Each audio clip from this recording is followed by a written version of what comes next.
It was a city of steel and glass, but for Lena, it felt more like a cage. A relentless downpour had turned the streets into rivers, and the bus station, usually a whirlwind of hurried footsteps and hushed conversations, was now a portrait of damp, miserable impatience. People huddled together, their faces a mix of resignation and irritation, but Lena barely noticed. Her mind was a storm of its own, wrestling with the overdue bills, the rising rent, and the constant worry etched onto her mother's face, just as a particularly loud rumble of thunder shook the station. She saw her. An elderly woman, frail and disoriented, stood alone at the far end of the platform. Her vintage coat was soaked through, and she clutched a small, worn handbag to her chest, as if it contained her entire world. She looked lost, her eyes darting around with a deep-seated confusion that sent a chill down Lena's spine. No one else seemed to notice. They were too busy checking their phones, complaining about the delay, or staring blankly into the rain. Lena, despite her own burdens, felt an immediate, undeniable pull to help. She walked over, her worn-out sneakers splashing in a puddle. "Mum, are you all right?" she asked, her voice soft but clear. The woman blinked, her gaze unfocused. I'm waiting for a bus," the old woman whispered, her voice a thin, reedy sound. "My son, he's coming to get me, but I can't remember which bus it is." Lena's heart sank. She knew this kind of confusion, this kind of lostness. Her own grandmother had experienced it. Gently she took the woman's arm. It was cold to the touch. "Come inside, away from the rain," Lena said, leading her to a drier spot. She sat the woman down on a bench, then without a second thought, unzipped her own jacket and draped it over the elderly woman's shoulders. The jacket was thin and not much protection, but it was all she had. "What's your name, dear?" the woman asked, a faint smile touching her lips. "Lena," she replied. "I'm Eleanor," the woman said, and her hand, trembling slightly, reached out and squeezed Lena's. Eleanor Sterling, a powerful name, Lena thought, but it didn't match the vulnerable woman sitting beside her. They sat in silence for a few minutes, the rhythmic drumming of rain against the station's roof providing a strange comfort. Eleanor began humming a tune, a classic melody from a bygone era, her eyes fixed on the empty street. Lena just watched her, her mind racing with 100 different thoughts about what to do next. She couldn't just leave her here, but she couldn't miss her bus either. Her shift at the diner started in less than an hour, and her manager was not a forgiving man. Suddenly, a sleek Blacktown car pulled up to the curb, its tinted windows gleaming in the reflection of the streetlights. A driver in a crisp suit stepped out and opened the back door. But it wasn't the driver who caught Lena's attention. It was the woman who emerged from the car, an aura of authority radiating from her like a palpable force. She wore a tailored coat that cost more than Lena made in a year, and her face, severe and beautiful, was a mask of cold fury. "Mother," the woman's voice was sharp, cutting through the damp air. "Eleanor, what in the world are you doing here?" Eleanor's humming stopped. She looked up at the woman, her eyes finally clearing with a spark of recognition. A flash of relief and something else. A profound sadness passed over her face. Lena realized with a jolt who this must be. This was the son Eleanor was waiting for. Except it wasn't a son. It was a daughter. And this daughter, this powerful, imposing woman, was about to change everything. The CEO, Victoria Sterling, wasted no time. Her piercing gaze swept over the scene, from the disheveled state of her mother to Lena's tattered jacket draped over Eleanor's shoulders. The look wasn't one of gratitude, but of cold, calculating scrutiny. "Thank you," Victoria said, her voice devoid of warmth. It was a statement, not a heartfelt expression. She took a step closer, pulling Eleanor gently but firmly to her side. "Mother, we are leaving." Eleanor clung to Lena's arm for a moment. "But Lena..." She was so kind. Victoria didn't respond to that. She simply nodded to her driver, who hurried to open the car door. Before Eleanor was fully inside, she turned back and, with a subtle, almost imperceptible motion, slipped a small folded bill into Lena's hand. It was a $100 bill, A small price in Victoria's mind for the inconvenience. Lena's hand closed around the paper, her fingers trembling slightly. It wasn't a gift. It felt like a transaction, a way to quickly erase the debt of a good deed. As the car pulled away, Lena stared at the money. It was more than she earned in a full day of work. The gesture was meant to be generous, but it left a bitter taste in her mouth. She felt used, as if her kindness was something that could be bought and paid for. The rain began to subside, but the chill remained. Lena took her bus, her mind a whirlwind of confusion and conflicted emotions. She arrived at the diner, late and flustered, to a scolding from her manager. But the money in her pocket felt like a brand, a reminder that in this city, even the purest intentions could be turned into a cold exchange. For the next 2 weeks, the memory of that night haunted her. She saw the flash of the expensive car, the look on Victoria's face, and the quiet sadness in Eleanor's eyes. She wondered about the Sterling family, about the kind of life where a mother could get lost in a storm and be treated as a problem to be solved rather than a person to be cherished. Then, on a Tuesday afternoon, as Lena was clearing tables, a man in a perfectly tailored suit walked into the dine. He was a face from the past, the driver from the bus station. He found her, sitting alone in a booth during her break, and approached with a small, discreet smile. "Miss Lena," he asked, "my employer would like a word with you. She wants to repay her debt properly this time." The words, "her debt," stung, but the opportunity was too great to ignore. She followed him out to another black town car, and this time it was her turn to step inside. The engine hummed with a quiet power, carrying her away from the world she knew and into a new, terrifying, and utterly unpredictable one. What are your thoughts on Lena's decision? Would you have accepted the offer? Let us know in the comments below. The car ride was silent, but the city outside blurred past in a kaleidoscope of lights and motion. Lena's mind was a frantic carousel of questions. Was this a mistake? Was she walking into a trap? The driver, sensing her unease, spoke without turning his head. "My name is George," he said. "Mrs. Sterling asks that you not be afraid." "She is a woman who values efficiency and directness." Lena managed a weak smile. Directness. Got it. They pulled up to a towering skyscraper, a modern titan of glass and steel that seemed to pierce the clouds. The Sterling Corporation was etched in polished chrome on its facade. George led her through a labyrinth of marble floors and hushed corridors to a spacious office on the top floor. The view was breathtaking, a panorama of the city that made the bus station look like a forgotten relic. Victoria Sterling sat behind a desk made of dark, polished wood, her posture as sharp and unyielding as the building itself. She didn't look up immediately, instead finishing a phone call with a series of clipped, decisive sentences. When she finally hung up, her gaze settled on Lena, cold and analytical. "Have a seat, Miss Lena," she said, gesturing to a chair. "I'm a busy woman, so I will be brief. The $100 I gave you was an insult, and it was wrong. My mother spoke very highly of your kindness, and I am not a woman who leaves debts unpaid. She mentioned your kindness to her, not just for the jacket, but for your company. You have a good heart." Victoria leaned forward, her voice lowering slightly. "I am in need of a personal assistant. It is a demanding job, requires a great deal of trust and discretion. The hours are long, but the pay is enough to change your life completely. Are you interested?" The offer hung in the air, impossibly large, impossibly tempting. Lena's mind flashed to her mother's tired face, the stack of bills on the kitchen table, the broken dreams she had long buried. This was a way out, a chance she would never get again. "Yes," Lena said, her voice barely a whisper. "I'm interested."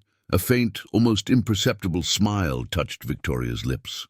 "Good. We will start tomorrow. There are some rules, of course." And just like that, with a single word, Lena's life was rerouted onto a path she could never have foreseen. She had walked in as a waitress and would walk out as a personal assistant to a millionaire, stepping into a world of unimaginable opportunity and, as she would soon discover, Secrets far darker than the stormy night that brought her there.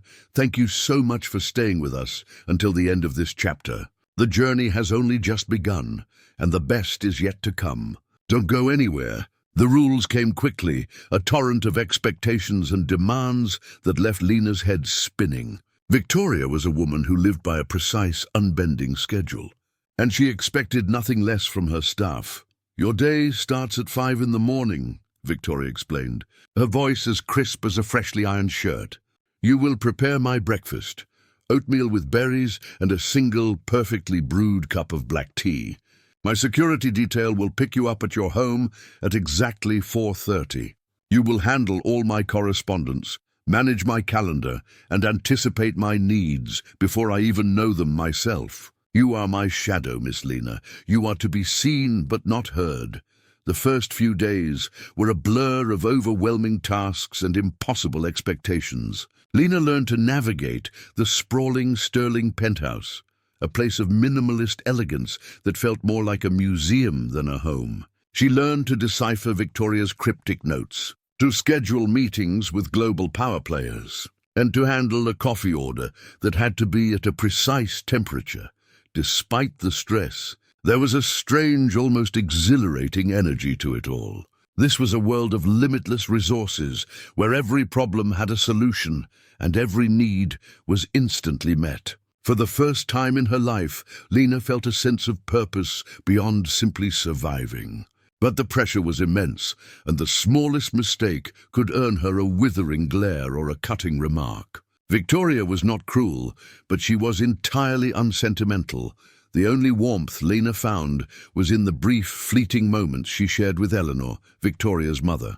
Eleanor was often secluded in her private wing of the penthouse, tended to by a staff of nurses. When Victoria was away at meetings, Lena would steal moments to visit her. Eleanor's memory was fragile, but she never forgot Lena.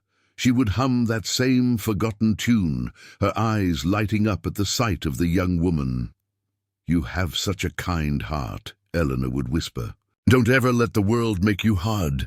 Those words became Lena's anchor. They were a reminder of why she was here, and a stark contrast to the cold, sterile reality of her new life. Victoria had given her a key to a new world, but it was Eleanor who gave her the strength to survive it. Lena was learning, though, that every key has a cost, and the cost of entry into the Sterling family's world was far higher than she could have ever imagined. A few weeks into her new role, Lena was entrusted with a sensitive task, organizing Victoria's personal library. It was a vast, two-story room filled with books that looked more like decorative pieces than reading material. As she meticulously alphabetized the rare editions, she stumbled upon a small, leather-bound journal hidden behind a row of ancient encyclopedias. Curiosity, a dangerous trait in the Sterling household, got the better of her. She opened it. The handwriting was elegant, almost artistic, and it was Eleanor's. The journal wasn't about daily life. It was a collection of stories, memories from Eleanor's past that seemed to be a desperate attempt to hold on to her fading mind. Most entries were whimsical and nostalgic, but one, dated just a few months prior, was different. It was a single, frantic sentence. "He is a threat to her. He wants it all." The words sent a shiver down Lena's spine. A threat? Who was he? And what did he want? Lena's heart pounded in her chest. This was a private matter, a secret she had no right to uncover. She quickly put the journal back, her hands shaking. But she couldn't shake the feeling that she had just stumbled upon a dark secret at the heart of the Sterling Empire.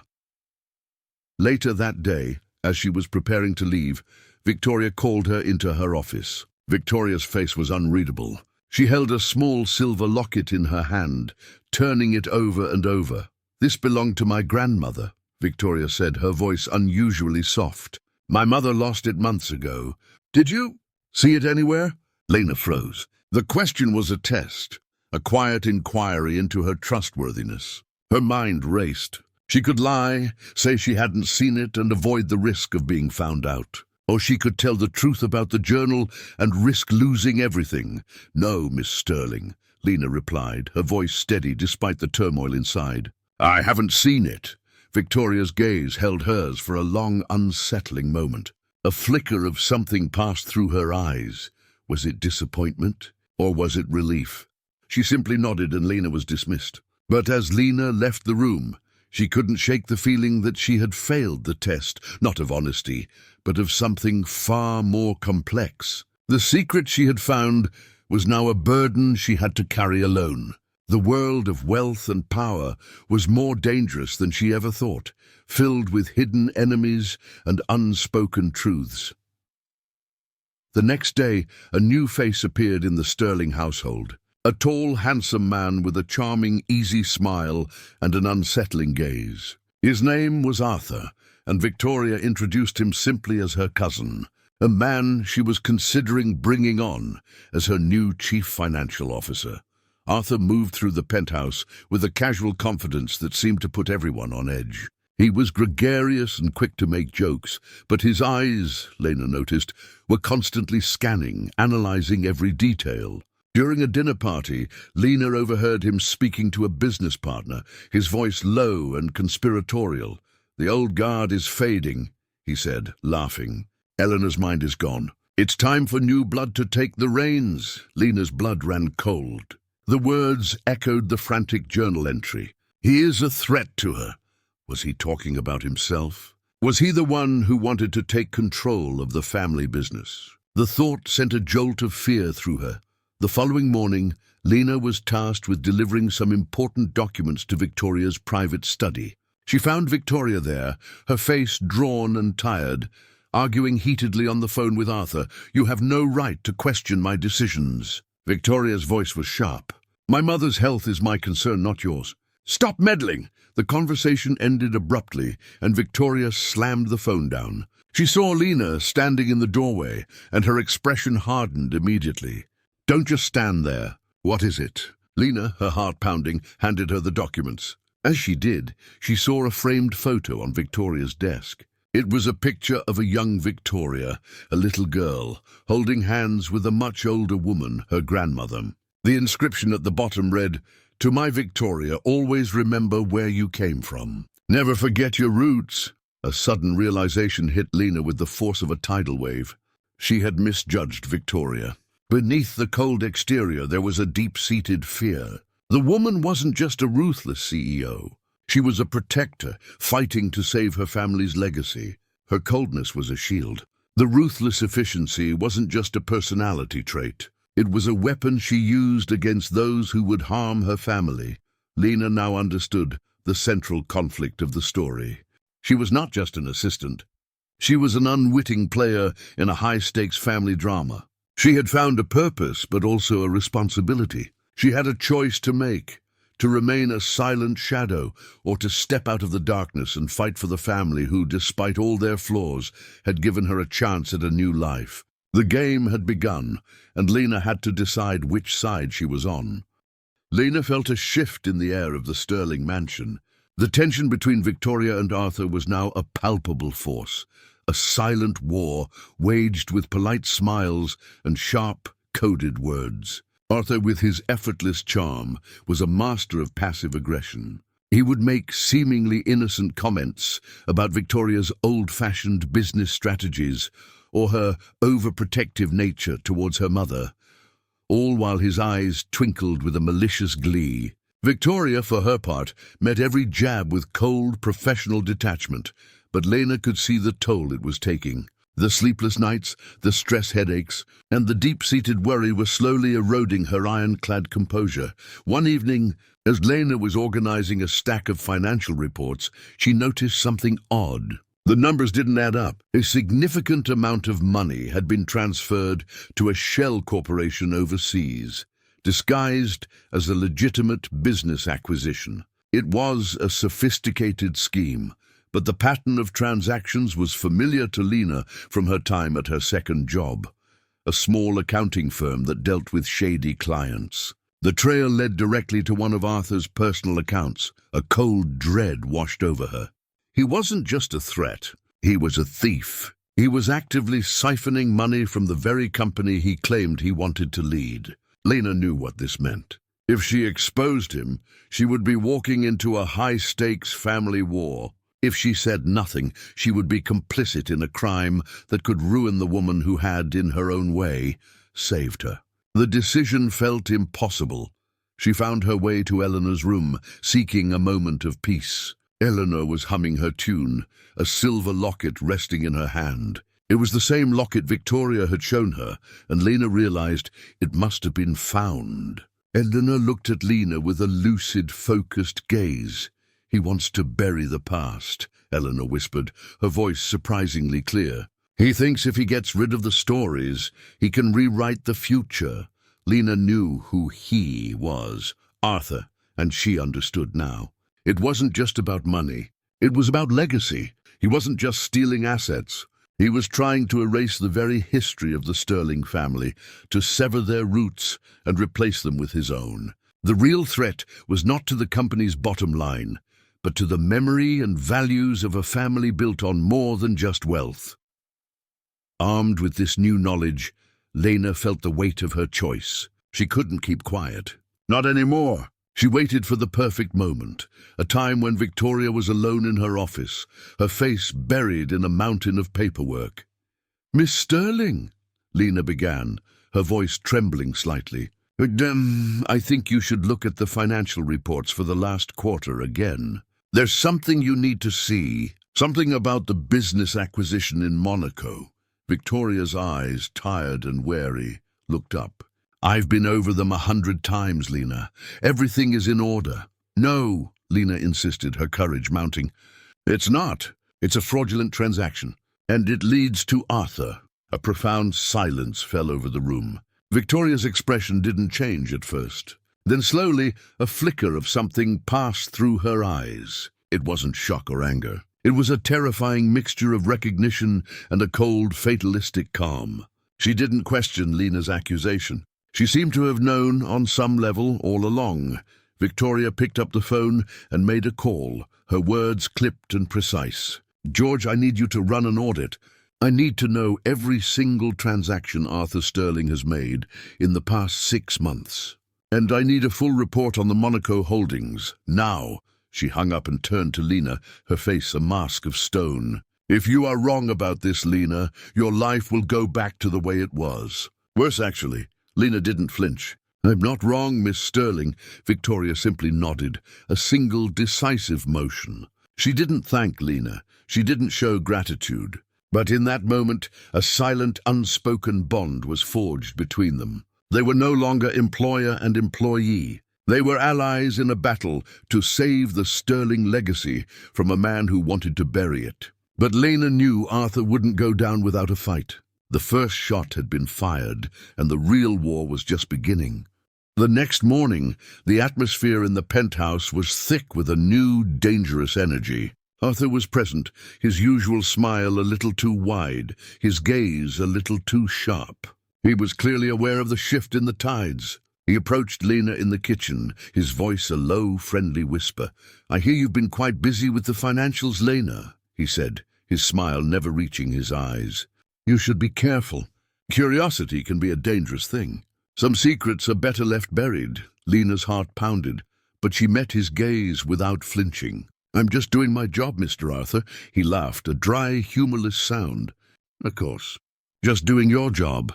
Remember that. Because in this family, loyalty is a two-way street. And sometimes the wrong kind of loyalty can get you hit by a bus." He walked away, leaving Lena to a flood of fear and doubt. She was an outsider, a young woman with nothing, standing against a man with everything to lose. She had made a powerful enemy. Hours later, George, the driver, approached her with a quiet urgency. "Mrs. Sterling has a new task for you," he said. "It's a personal matter. It involves her mother."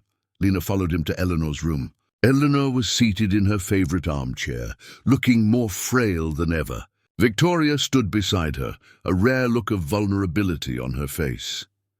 "My mother's health is failing," Victoria said, her voice tight with emotion. "I've been trying to find a way to get her away from all this. To a quiet place, a peaceful place where she can rest." Victoria handed Lena a single sheet of paper. It was a list of small towns, all with a connection to Eleanor's past. places where she had spent her childhood, her teenage years. Victoria's voice was filled with a plea that went beyond words. This is your most important task, Lena. Find a place where she can be happy. A place where Arthur can't reach her. The message was clear.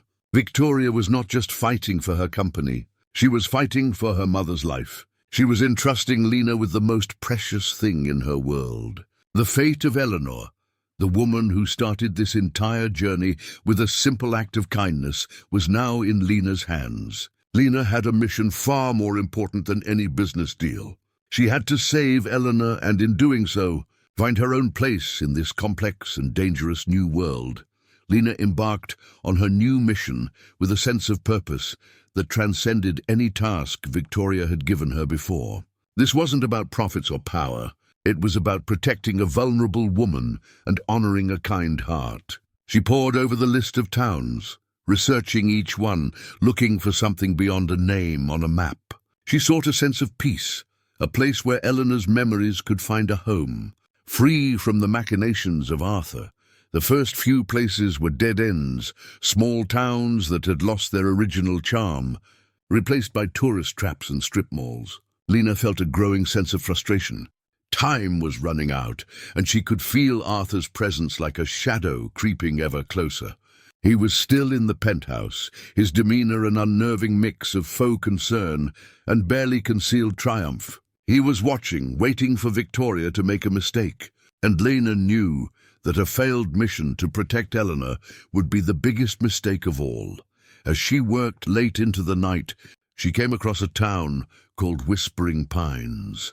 It wasn't on the official list Victoria had given her, but a quick search revealed a forgotten article about Eleanor's childhood. It mentioned a summer home there, a place where she had spent the happiest years of her life. A place with a garden full of blooming hydrangeas and a small creek where she would skip stones. Lena felt a jolt of hope. This felt different. This felt right. She presented her findings to Victoria the next morning. Victoria's face, etched with fatigue, lit up with a small, fragile smile when she saw the photos Lena had found online of the old Sterling summer home. It was abandoned and overgrown, but the structure was still there, a testament to a bygone era. "Whispering Pines," Victoria whispered, a hint of genuine emotion in her voice for the first time. "My mother used to tell me stories about that place. I thought it was gone forever." In that moment, Lena saw a glimmer of the little girl Victoria once was, a child who had her own memories of a simpler time, before the weight of the Sterling name settled on her shoulders. She wasn't just a CEO, she was a daughter trying desperately to save a piece of her past. The decision was made. The next day, Victoria had a team of architects and landscapers dispatched to Whispering Pines. The plan was to restore the summer home, not as a lavish estate, but as a peaceful sanctuary for Eleanor. Arthur, of course, was furious. He confronted Victoria in a public-facing way, his voice laced with venom, disguised as concern. "Are you serious, Victoria?" he sneered. "Pouring company money into some old house in the middle of nowhere? The board will crucify you. Unless, of course, this is a sign that you're losing your grip." Victoria's gaze was like a knife. "This is a private family matter, Arthur. One you will not speak of again. Now, if you'll excuse me, I have a company to run." The public confrontation solidified Lena's understanding of their conflict. Arthur didn't just want the company. He wanted to destroy everything that held the Sterling family together. He wanted to break Victoria, to prove she was unfit to lead. Her devotion to her mother was, in his eyes, a weakness to be exploited.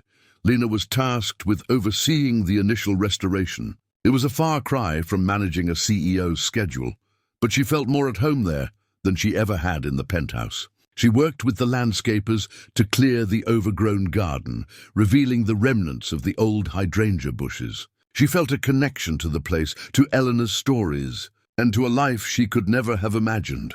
One afternoon, as she was helping to clear a path near the old creek, she found something small and gleaming half buried in the mud. It was the other half of the silver locket. It had a small inscription inside: "To my Eleanor, my heart will always be with you." Tears welled in Lena's eyes. This wasn't just an old locket. It was a symbol of love and a connection between a mother and her daughter, lost but not forgotten. It was a piece of the Sterling family's true wealth, the love that Arthur was trying so desperately to bury. Lena knew she had to show this to Victoria. It was a sign that their fight was just and that she was on the right side of the battle.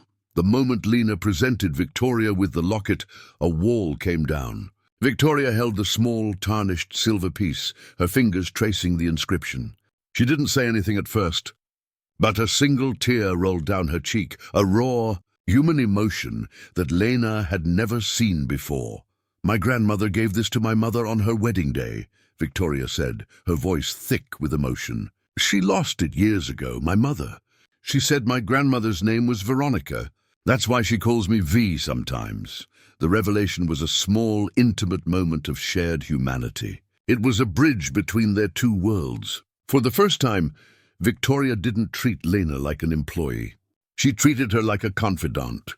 "My grandmother taught me everything," Victoria continued, her voice filled with a painful nostalgia. "She built this company from nothing, and she always told me to protect our name, our legacy.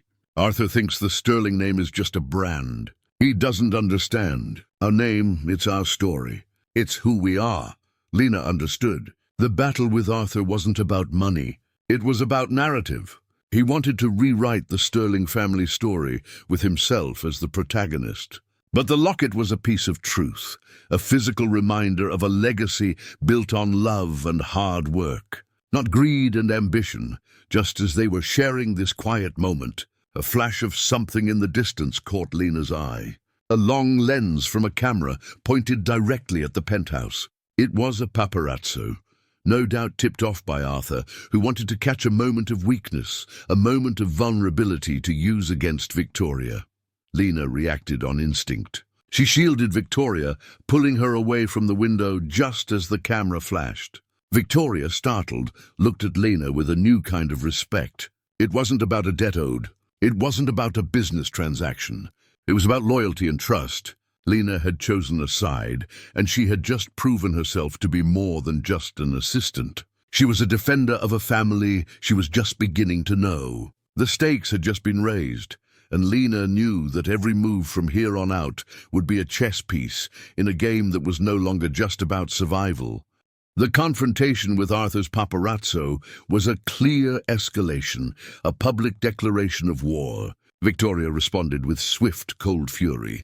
She immediately increased her security detail and ordered George to vet every single person who entered the Sterling property, from staff to visiting dignitaries. Lena, now a trusted confidant, was put in charge of all internal communications, ensuring Arthur had no leaks to exploit. The Sterling penthouse became a fortress, a gilded cage where the stakes were higher than ever. Arthur, however, was not easily deterred. His next move was more subtle and far more cruel. He began to spread rumors to the media, not about the company's finances, but about Eleanor's mental state. He painted a picture of a frail, senile old woman, implying that Victoria's decision to restore a childhood home was a sign of her own emotional instability, a reckless use of company funds to indulge a personal fantasy. The headlines were brutal, questioning Victoria's leadership and the future of the Sterling legacy. Victoria was shaken. The attacks on her mother were a line she had never expected Arthur to cross. Lena found her in her office late one night, a pile of damning articles scattered across her desk. Victoria's mask of steel had finally cracked. "How can he do this?" Victoria whispered, her voice raw. "She's not just some business asset. She's my mother." Lena knelt beside her, a hand on her shoulder. "He's trying to get a reaction," she said gently. "He wants you to lose control. Don't let him win." It was a moment of profound humanity, a shared vulnerability that solidified their bond. Lena wasn't just an assistant. She was a rock for Victoria to lean on. In the silence of that office, surrounded by the weight of a family empire, they found a quiet strength in each other. But the battle was far from over, and Arthur's latest move had just revealed his true, monstrous nature. He would stop at nothing to get what he wanted, With the media storm raging, Victoria decided to make a counter-move. She would hold a press conference, not to address the rumors, but to announce a new philanthropic foundation in her mother's name, the Eleanor Sterling Fund for Alzheimer's Research. It was a brilliant move, turning Arthur's malicious lies into a powerful positive statement. It would not only honor Eleanor, but also directly undermine Arthur's narrative, painting him as a cruel antagonist. Lena was tasked with coordinating the entire event. She worked tirelessly, reaching out to top researchers, setting up the venue, and crafting a heartfelt speech for Victoria. During the process, Lena stumbled upon a photograph in Eleanor's old photo album. A young Arthur, a boy of about 10, standing beside a much younger Victoria and their grandmother, Veronica. In the photo, the grandmother was scolding him, and Arthur's face was a mask of sullen resentment. The caption on the back, in Eleanor's elegant script, read, "Arthur's jealousy began early. He always wanted what Victoria had." The photo was a powerful piece of evidence, a confirmation of Eleanor's journal entry and a glimpse into the deep-seated origins of Arthur's bitterness. It wasn't just about money. It was about a lifetime of feeling second best. The day of the press conference arrived. Victoria gave a moving, emotional speech, her voice a perfect blend of professional strength and personal vulnerability. She spoke of her mother's grace, her kindness, and her long battle with memory loss. She spoke of the importance of family and legacy. It was a masterclass in public relations, and it silenced the media. Victoria had won the day, but Arthur's face in the back of the room told a different story. His eyes, burning with a cold rage, were fixed on Lena. He knew who had helped craft that speech. He knew who had been a part of this victory. The quiet truce was over. He was coming for her. The very next day, Lena's life was turned upside down. She received a call from her landlord. The small apartment she shared with her mother had been sold, and they had exactly 1 week to vacate the premises. It was a ruthless, cold-blooded act of vengeance. Arthur, a man of unimaginable wealth and influence, had found her weakest point and exploited it without a second thought.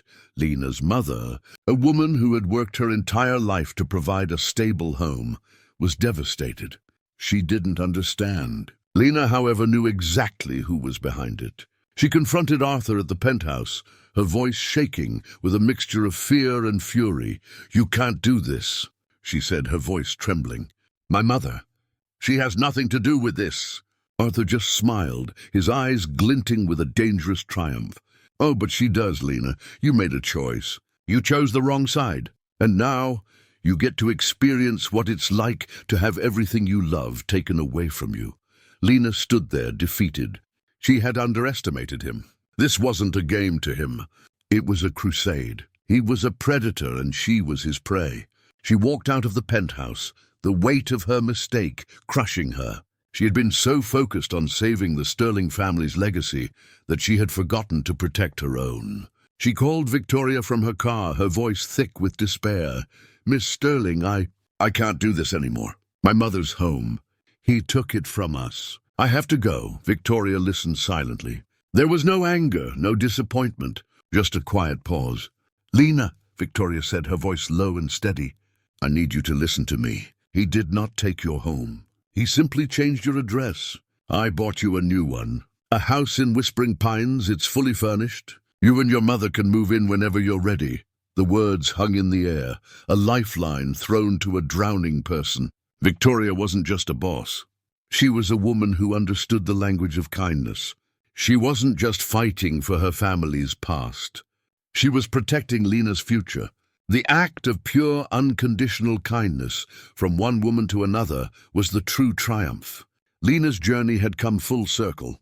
She had helped a stranger, and in return the universe had given her a new family. But the war with Arthur was still far from over, and now he had just made his biggest mistake. He had turned a loyal assistant into a relentless enemy. The house in Whispering Pines was more than just a home. It was a sanctuary. For Lena and her mother, it was a lifeline, a place where they could finally breathe, free from the crushing pressure of the city. For Victoria, it was a symbol of defiance, a quiet victory against Arthur's cruelty. The sterling summer home, once a forgotten ruin, was now a beautiful, serene cottage filled with the warmth of a family truly at peace. Lena's mother, surrounded by the blooming hydrangeas and the gentle sound of the creek, found a tranquility she hadn't felt in years. It was in this new, peaceful environment that a plan began to form. Lena and Victoria had a powerful new weapon, distance. With Eleanor safely tucked away in whispering pines, away from the prying eyes of the media and the malevolent influence of Arthur, they could now prepare their final assault. The plan was audacious, and it relied on a deep understanding of Arthur's greed and arrogance. They needed to find the one thing he wanted most, the one thing that would make him overplay his hand. That thing, they realized, was the company's oldest and most valuable asset, the original patents for the Sterling family's foundational technology. These patents were not just legal documents. They were the very foundation of the company's legacy, a piece of history that Arthur wanted to destroy. Lena remembered a detail from Eleanor's old journal, an obscure reference to a secret vault hidden within the original Sterling family home. This vault was not in the penthouse, but in a property long believed to have been sold off decades ago. It was a perfect hiding spot, one Arthur would never think to look for. And it was their best chance to find the evidence they needed to expose him once and for all. The next morning, Lena and Victoria, disguised in casual clothes, embarked on their mission. They traveled to the old Sterling estate, a grand, dilapidated mansion on the outskirts of the city. The place was a ghost from another era, its once beautiful gardens now a tangle of weeds. They found the secret passage where Eleanor's journal had described, a hidden lever disguised as a loose brick in the manor's old fireplace. The passage led to a small, dusty chamber. Inside, a single, unassuming safe sat in the center of the room. It was old and rusted, but a small inscription on its door sent a shiver down Lena's spine. It was a single, elegant V, the same initial on the locket. This was her grandmother's vault. Victoria, using a code passed down through generations, unlocked the safe. Inside, they found not only the original patent documents, but a collection of old journals and ledgers. One of them, a thick, leather-bound book, contained a meticulously detailed record of every family asset, every business deal, every secret. And there, tucked between pages, were documents detailing a transaction from 20 years ago. A transaction that involved Arthur and a secret trust fund set up for him by his own father. A trust fund that was conditional upon his remaining a quiet and loyal member of the family.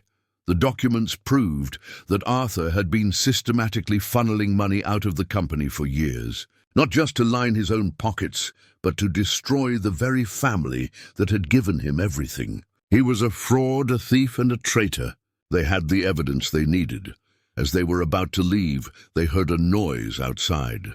The sound of a car pulling up, followed by familiar footsteps. Arthur had tracked them. He had been so sure of his victory that he had let his guard down. He was walking directly into their trap. Arthur burst into the chamber, his face a mask of rage. He saw the open safe and the documents in Victoria's hands and realized he had been outsmarted. "What have you done?" he snarled, his voice a low growl. "You think you can stop me? This is my legacy. This company should have been mine." Victoria stood her ground, her face calm and unyielding.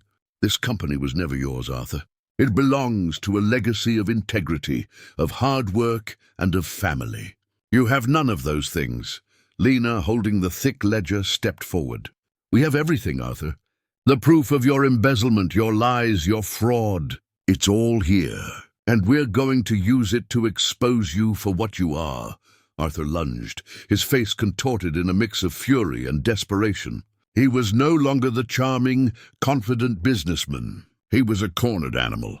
He shoved Victoria aside, his eyes fixed on the ledger in Lena's hands. He needed to destroy the evidence, but Lena was faster. She had been preparing for this moment, for this battle. She dodged his lunge, and as he stumbled, Victoria, with a final burst of adrenaline-fueled strength, delivered a blow that sent him sprawling. He lay on the dusty floor, defeated and broken, his reign of terror over. The police, who had been called by George as a backup, arrived moments later. They escorted Arthur away, his rage replaced by the cold, empty look of a man who had lost everything. The next few days were a blur of legal proceedings and media frenzy. The story of Arthur's betrayal and Victoria's heroic defense of her family's legacy was front-page news. The sterling name was more powerful than ever, not for its wealth, but for its integrity. Lena, standing beside Victoria, realized something profound. Her journey had not been about finding a new home or a new job. It had been about finding a family built not on blood, but on loyalty, kindness, and a shared understanding of what truly matters. She had helped a stranger at a bus station, and in return she had been given a new destiny, one she had earned with her own courage and a heart that refused to be silenced. The storm had passed. With Arthur Sterling gone, a profound sense of peace settled over the Sterling Corporation. The media, once a relentless torrent of speculation, now praised Victoria as a hero of corporate integrity. The company's stock soared, and a new era of trust and transparency began. But for Victoria, the victory wasn't about the numbers on a stock ticker. It was about the quiet moments she could now share with her mother. Eleanor's health, freed from the stress and turmoil of Arthur's presence, began to slowly improve. She still had her moments of confusion, but the clarity was returning, and with it the beautiful memories of her past. She would spend her days in the garden at Whispering Pines, humming her tune, a silent testament to the peace Lena had brought to her life. Lena, now an indispensable part of Victoria's inner circle, found her role had evolved from assistant to a true partner. She was no longer just managing a schedule. She was helping to build a new legacy for the Sterling name. Her life had transformed completely. The small apartment was a distant memory, replaced by the peaceful home in Whispering Pines. The stress of working 2 jobs was gone, replaced by the exhilarating challenge of building something meaningful. She was no longer just surviving. She was thriving, but a new challenge was on the horizon, a challenge of the heart. George, the driver, had been a silent observer of all that had transpired. He had been Victoria's loyal guardian and a constant reassuring presence in Lena's life. He saw her bravery, her kindness, and her unwavering loyalty. A quiet, unspoken connection had been growing between them, a bond forged in the crucible of their shared struggle. One evening, as they were driving back to Whispering Pines, he broke the silence. "You know, Lena," he said, his voice soft, "I've never seen anyone fight so hard for a family that wasn't their own." Lena smiled, her heart full. "They are my family," she said simply. George's smile was warm and genuine. "I know," he said, "and I'm glad to be a part of it with you." The words were simple, but they were the beginning of something new, a promise of a future filled with a different kind of triumph. The success of the Eleanor Sterling Foundation brought Victoria into contact with some of the world's most respected philanthropists and innovators. One of them was a brilliant scientist named Dr. Alan Foster, a leading researcher in the field of memory and cognitive disorders. He was skeptical at first, used to dealing with corporate interests that were more about public relations than genuine progress. But when he met Eleanor and saw the unwavering devotion of Victoria and Lena, his skepticism turned to genuine admiration. Dr. Foster was fascinated by Eleanor's story, particularly the way her memory was so closely tied to her childhood home and the memories she held there. He theorized that emotional connections and familiar environments could play a crucial role in managing the symptoms of her condition. This revelation inspired a new direction for the foundation, focusing on creating therapeutic environments that could help others like Eleanor. Victoria, seeing the potential, committed a significant portion of the company's resources to fund Dr. Foster's research. She had found a new purpose for her wealth, a way to transform the very thing that had been used against her into a force for good. She was no longer just protecting her legacy. She was building a new one of compassion and healing. As they worked together, Lena, Dr. Foster, and Victoria formed a formidable trio. Lena, with her innate empathy and deep connection to Eleanor's story, provided crucial insights. Dr. Foster brought the science, and Victoria, with her business acumen, turned their dreams into a reality. The story of a simple act of kindness was now a powerful engine of change, with the potential to help countless families around the world. The day of the Foundation's official launch was a momentous occasion. The event was held at Whispering Pines, the restored home now a beacon of hope. Eleanor, dressed in a beautiful dress and seated in a wheelchair, smiled brightly at the attendees. Her mind was a little clearer today, and she was aware of the love and admiration that surrounded her. Victoria gave a powerful speech, her voice full of emotion. "This foundation," she began, "was born from a simple act of kindness. A young woman saw a stranger in need at a bus station and without a second thought offered her jacket. That young woman's name is Lena. She taught me that true wealth is not measured in dollars, but in the compassion we show to others." Lena, standing in the back of the crowd, felt a rush of emotion. She had come full circle. The girl who had nothing was now standing at the heart of a new family, a new legacy, all because she had chosen to be kind. The journey had been long and difficult, filled with trials and betrayals. But the final triumph was sweeter than she could have ever imagined. As the crowd applauded, Lena's eyes met George's. He gave her a silent nod, a look of profound pride and love. The future was unwritten, but for the first time in her life, Lena knew it was hers to create. She had found her place, her purpose, and her own kind of triumph. The story of the girl from the bus station had just become a timeless tale of destiny fulfilled. But there was still more to come, more chapters to be written in this new, extraordinary life. With the foundation running successfully, Lena's role evolved once more. She was now a key member of the board, using her unique perspective to advocate for a more empathetic, human-centered approach to their work. The sterile corporate language of the Sterling Corporation was slowly being replaced by a vocabulary of hope, compassion, and real, tangible change. Lena, once a silent shadow, was now a powerful voice, respected not for her title, but for her wisdom and her unwavering commitment to the cause. Her relationship with George blossomed, a quiet romance built on mutual respect and shared experience. He would often drive her to the city for meetings, and their conversations, once formal and brief, now stretched into hours. They talked about their pasts, their dreams, and the unlikely path that had brought them together. George confessed that his life had been a series of routines and predictable tasks, a well-oiled machine until Lena had stepped into it and turned his world upside down. He saw in her a fire, a spirit that he had long forgotten existed. Lena, in turn, found in George a steady, dependable presence. He was her calm in the storm, a man who saw her not as a CEO's confidant or an emotional hero, but simply as Lena. He was a constant, a warm and reassuring presence in a world that was still at times overwhelming. Their relationship was a testament to the idea that love could be found in the most unexpected of places, born from the most unusual of circumstances. The two of them, along with Victoria, formed a new kind of family. They were three very different people, brought together by a shared history of kindness and a common enemy. And in this new family, there was a sense of belonging, a feeling of home that Lena had never truly experienced before. A year had passed since the day Lena first helped Eleanor. The anniversary was a quiet, private affair.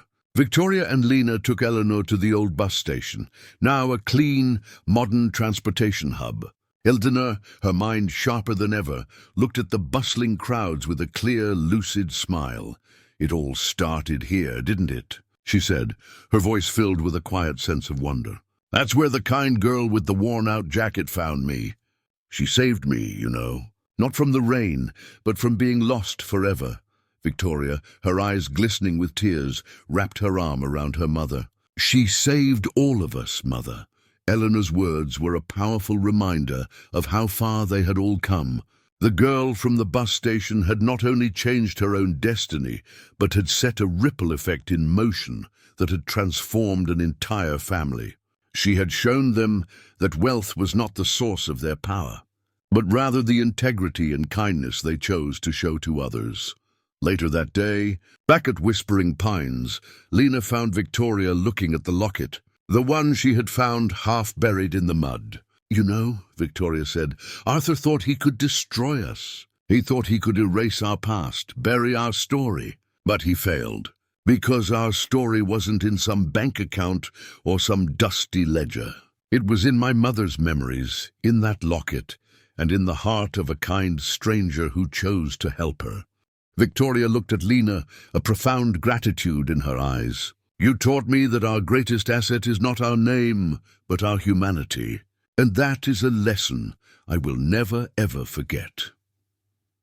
The finale of the story was not a dramatic confrontation, but a quiet, powerful moment of resolution. Arthur's trial was swift, his fate sealed by the overwhelming evidence of his crimes. He was sentenced to a lengthy prison term, his legacy of greed and betrayal erased from the sterling name. His attempt to destroy the family had, in a strange twist of irony, made them stronger than they had ever been. Lena and George, their love story now, an open and joyful part of their lives, were planning a future together. A future filled with simple pleasures and a shared purpose of doing good in the world. Victoria, for her part, had found a new balance in her life. She was still a powerful CEO, but her priorities had shifted. She spent more time with her mother, more time at Whispering Pines, and more time working to ensure that the Eleanor Sterling Foundation would become a force for change for generations to come. The story was complete. The girl who had helped a stranger had not only changed her own destiny, but had transformed the lives of a millionaire and her entire family. She had proven that the simple, often overlooked power of kindness was the most valuable asset of all. She had found a new family, a new love, and a new purpose. The triumph was not hers alone. It was theirs. It was a story of hope, of compassion, and of the incredible, life-changing power of a single kind heart. 2 years had passed since Lena first met Eleanor at the bus station. The Eleanor Sterling Foundation had grown into a global organization with a network of peaceful sanctuaries for people with cognitive disorders. It was a beacon of hope, a testament to the power of kindness. Lena and George were now married, their life together a beautiful, peaceful mosaic of shared love and purpose. Their home in Whispering Pines was a constant reminder of how far they had come, a symbol of a destiny forged by a single, simple act. The Sterling family's legacy was stronger than ever. Victoria, now a celebrated philanthropist, had found a balance between her corporate duties and her personal life. She had learned to trust, to open her heart, and to lead not just with her mind, but with compassion. The family name was now synonymous with integrity, all thanks to a young woman who had nothing to her name but a kind heart and a worn-out jacket. One rainy afternoon, as Lena was working in her office at Whispering Pines, she received a call from Victoria. "Lena," Victoria's voice was filled with a warm emotion, "I want to show you something. I'm having a new wing built at the foundation headquarters."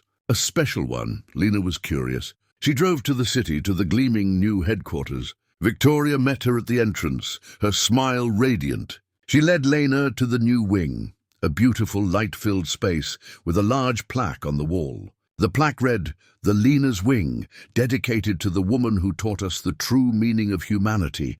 Lena's eyes welled with tears. "Victoria, I don't know what to say." Victoria placed a hand on her shoulder. "You don't have to say anything. You just taught me that money can't buy integrity, but integrity can build an empire. This is my way of saying thank you. You're not just a part of our story, Lena. You are the beginning of a new one. The final scene took place at the bus station where it all began. Not the new modern one, but the old forgotten one, now a historical landmark. Lena and George, hand in hand, stood there. The rain had stopped and the sun was setting, casting a golden light on the old benches. Lena looked at the spot where she had first seen Eleanor, where she had made the choice to help a stranger. It was a choice that had changed everything. It had led her to a love she never thought possible, to a family she never knew she needed, and to a life she could only have dreamed of. She had lost her home, only to find a new one. She had faced betrayal, only to find unwavering loyalty. She had helped a stranger, and in return, a millionaire had given her a destiny far more valuable than any fortune. The true triumph was not the wealth, the power, or the success of the company. The true triumph was the simple, beautiful truth that a single act of kindness, born from a pure heart, could have the power to change the world. Lena's story was a timeless tale, a reminder that every day holds the potential for a new beginning, a new triumph, all waiting to be discovered.